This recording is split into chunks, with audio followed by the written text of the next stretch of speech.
I'm going to start this. Good morning, ladies and gentlemen. Welcome to the video on algebraic fractions. Now, I'm going to start this slightly unusually with absolutely no algebra, just reminding you how we deal with fractions and making a few points as we go along. So, for example, if we're asked to evaluate or simplify these four fractions, what we should be thinking is, take this one on the left, that really is the same as 3 times 6 over 4 times 6. Meaning there's a common factor of 6 on the top and the bottom. If it's a common factor, we can cancel it, and our answer therefore is 3/4. Not too bad. Alright. Multiplying fractions. We multiply along the top, and we multiply along the bottom. So if we multiply along the top and along the bottom, we have 8 over 24. Common factor for each, 2 times 4 over 6 times 4. Now note, I haven't actually taken the highest common factor, but it doesn't matter because we can keep cutting down. 4 goes, and then I recognise that I have a 2 times 1 over 3 times 2. And 2 goes. Right? Note that, and then what we're left with, rather, is 1 on 3. Another shortcut we could have taken is to do this. There's one lot of 4 in there, and there's 2 lots in here. Now that's cancelled to 2 on 2. The 2's go, leaving me with just the 1 on 3. Right. Note how we can pull factors across the multiply sign as long as we're cancelling top with bottom or top with bottom on the same fraction. Divide, simple rule, keep, change, flip. Keep the first, change the sign, flip it to a multiply, and now it turns into a multiplying problem. And we can see that that is 1 lot of 2 and 1 lot of 2, so they both cancel to 1, and we're left with 9 on 7. Alright. Now, adding, which is actually the same as subtracting, we have to follow the same thing with adding and subtracting, sorry, where are we going, is we need a common denominator. Now here you can probably see that common denominator is going to be 8. So you could write that 1 over 4 is 2 over 8, plus 3 over 8 is equal to 5 over 8. Alright, that's the answer. But let me show you a slightly different way of getting at it. Let's say we didn't spot that 8 was our lowest common multiple. Instead, we guaranteed ourselves a common multiple by multiplying the 2 together. So I wanted to aim for 32, because 4 eighths is 32, and we're going to add them. Now what I did to get this 4 to 32 was multiply it by 8, so I'll do the same to the top. One time. What I did to get this 8 to 32 is multiply it by 4, so I'll do the same to the top. And what we're left with is we add the top, 20 on 32. Note we don't add the base. Then we're looking for a common factor. Well, what can we take out of both? Well, I think that's 4 lots of 5 on the top, and I think that's 4 lots of 8 on the bottom. So I can cancel out the 4's, and I'm left with our answer of 5 over 8. So it doesn't matter if we don't use the lowest common multiple, it just takes a little longer. And that's important for the algebra down below. Alright, so simplifying. Sometimes they're incredibly nice and present us with factorized problems. We just ping out the common factor, and what remains is our solution.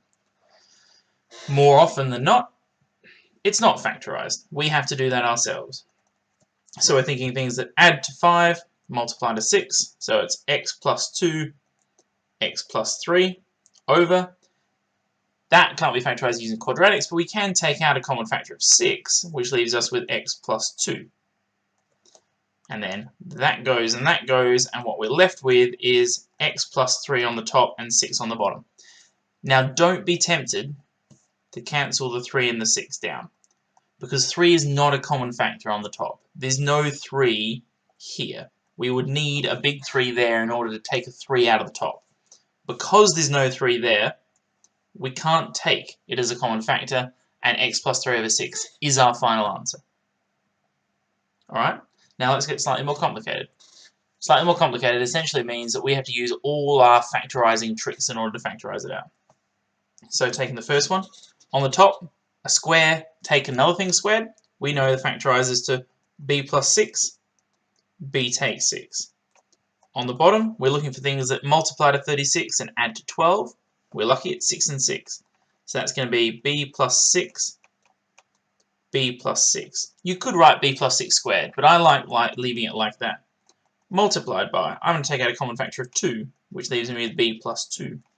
And on the bottom, we're looking for things that multiply to minus 12 and add to negative 4, which is going to be minus 6 and 2. So it'll be x takes 6, x plus 2.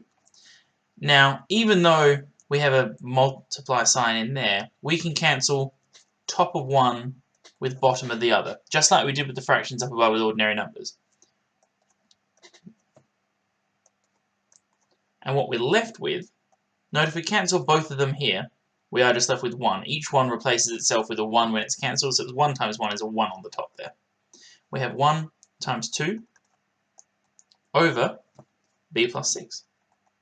Once again, the 2 and the 6 don't have anything, well, they have 2 in common, but because there's not a 2 at the b, we can't cancel a 2. Next one looks relatively easy, and I guess it is. We just cancel or factor that top.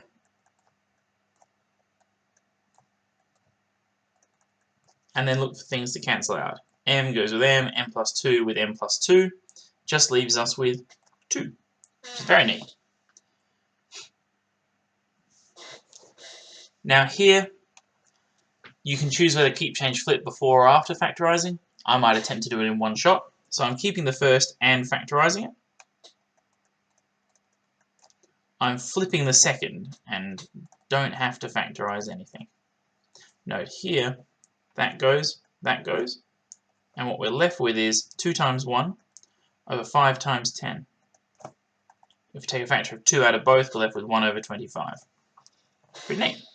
Alright, now we get slightly more tricky. These are our last two examples. Note how they're both subtractions, and subtractions are much harder, which is why I'm showing you with subtractions, but the same principle would apply with addition. Here we need a common denominator. Clearly, we're going to aim for 6. So let's aim for 6 here, and aim for 6 here, leave that subtraction sign there.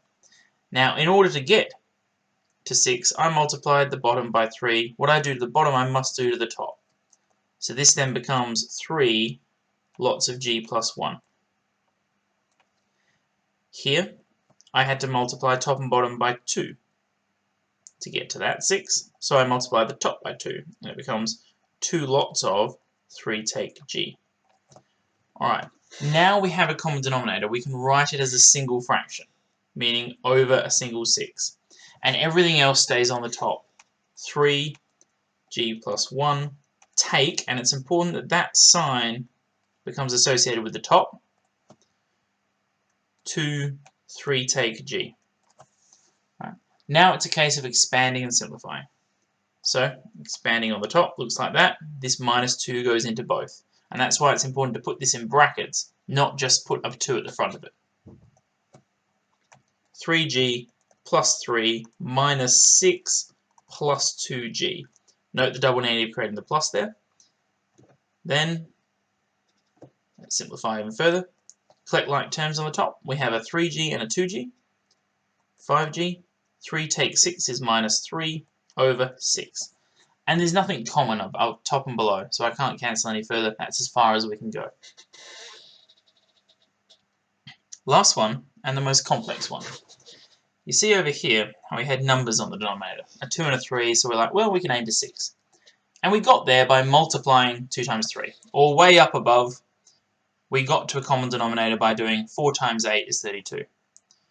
So when you multiply two bottom numbers together, you get a guaranteed common multiple. So here, the common denominator we are hunting for is 3x take 2, 1 take x. So what we're going to have is two fractions, and this does look hideous, but don't get scared because it's just a process that we can use with numbers and simpler and easier ones. And then it gets harder like this. Alright, that's the pair of fractions we're asking to set up with a subtraction sign in between. And then the question is, well, what did I do to this one to get it to there? And what I did was multiply by x take 1. So I need to multiply both top and bottom by x take 1. So on the top here, it's 8 lots of x take 1. By the same logic, I need to multiply top and bottom here by 3x take 2.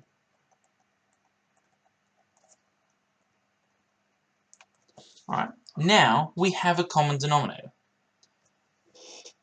Don't be tempted to cancel out these factors here. You could do that, but you're kind of defeating the purpose of going back to where you started.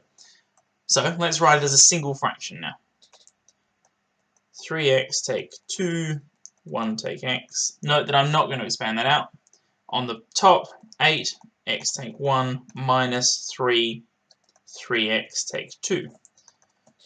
Now let's expand and simplify the top. 8x take 8, take 9x plus 6. The double negative creates that plus over 3x take 2, 1 take x. Drop it down a little further, equals 8x take 9x is negative x, negative 8 plus 6 is minus 2 over 3x take 2, 1 take x. And that's as far as we can go.